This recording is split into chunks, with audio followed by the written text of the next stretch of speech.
everybody. Thank you for joining us today. My name is Maggie Osler. I'm the Chief Operations Officer of Picton Castle, and we are here today for the launch of the Round the World Rum. So this rum traveled around the world on board Picton Castle on her 7th world voyage, and we're going to introduce you to some of the people who were involved in this project. It's been a very local project. Lots of local partners, and then we'll have a few other people up to say a few words, and then the big reveal. So let me first introduce the various partners that we worked with in order to produce this rum. So first sort of primary partner, obviously Ironworks Distillery, and Lynn and Pierre have been wonderful partners and fantastic to work with.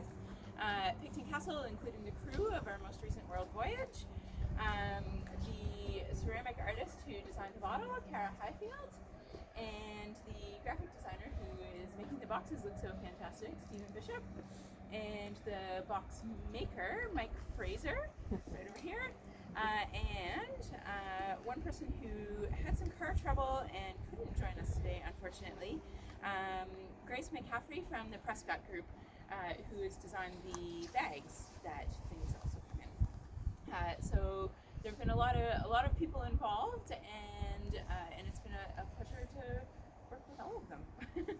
I would like to introduce Captain Daniel Moreland, master of Picton Castle, who was in command on the voyage on which the rum sailed, to come up and say a few words.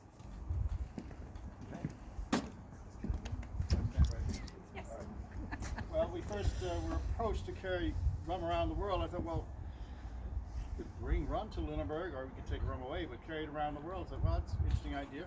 Thought it was a great idea because it's a fine Lunenburg product. We thought, well, this would be neat. I said, how the hell do we do this? Because customs everywhere is not sure you should have thousands of gallons of rum. At least they don't think you should have it. They should have it. But anyway, with the cooperation of the Border Control and Customs, it was a fun project. None evaporated, I can say with some confidence over the voyage. It was a cool thing to do.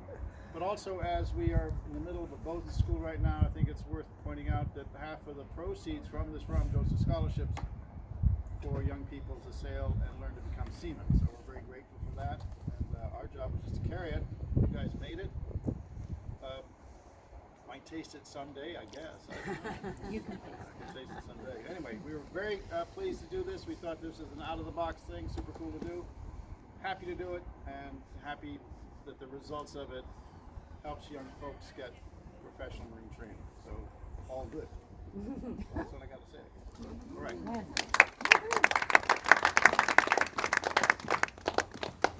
And now I'd like to invite Pierre and Lynn from Ironworks to say a few words. Thank you, Maggie.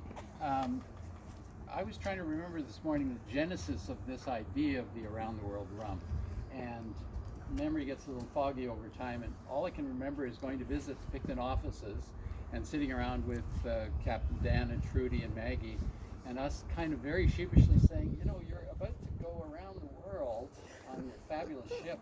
Would you mind taking like a little a barrel of rum with you around the world? And the immediate response was 1 barrel. Let's take 4 barrels. So we were thrilled with the possibility, and it has been a complete and utter pleasure from beginning to now to be dealing with Captain Dan and Maggie and Trudy and Dirk and all of the folks we met from the Picton Castle.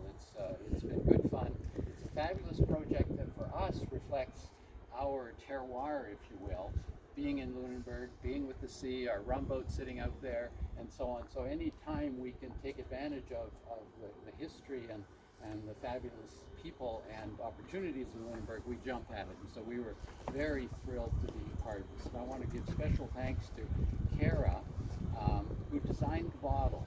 And when we first threw it over to Cara, because we know her background as a ceramic artist, we trust her a great deal, it really was a leap of faith to say, okay, what can we do that is super unique and that will reflect this project? And we went in to see the reveal of that bottle, which you'll see in a few moments, and we looked at it with great interest. And then Cara turned on a light light held the bottle up, and the shadow of the bottle, well, you'll see what the shadow of the bottle would look like when we do the reveal.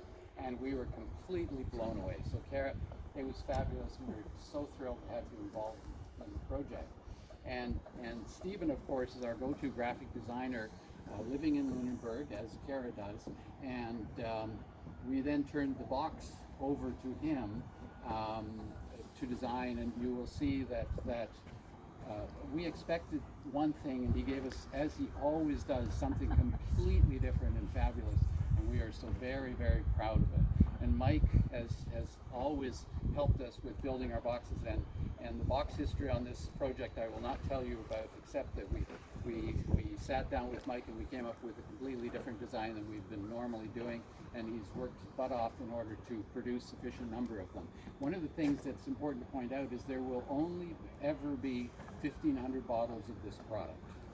There were 4 barrels on the ship, and we get 1,500, 600 ml bottles out of it, and that's it. So we've already pre-sold a significant number of those bottles, and today is sort of the official launch, and we thank those people who pre-bought with only a hint of what the product might be, and so that was a really great start for us. Anything I've forgotten? I think you've covered most of the bases, Mary. And I think it's... Oh dear. Is this the moment? You probably want to be on this side.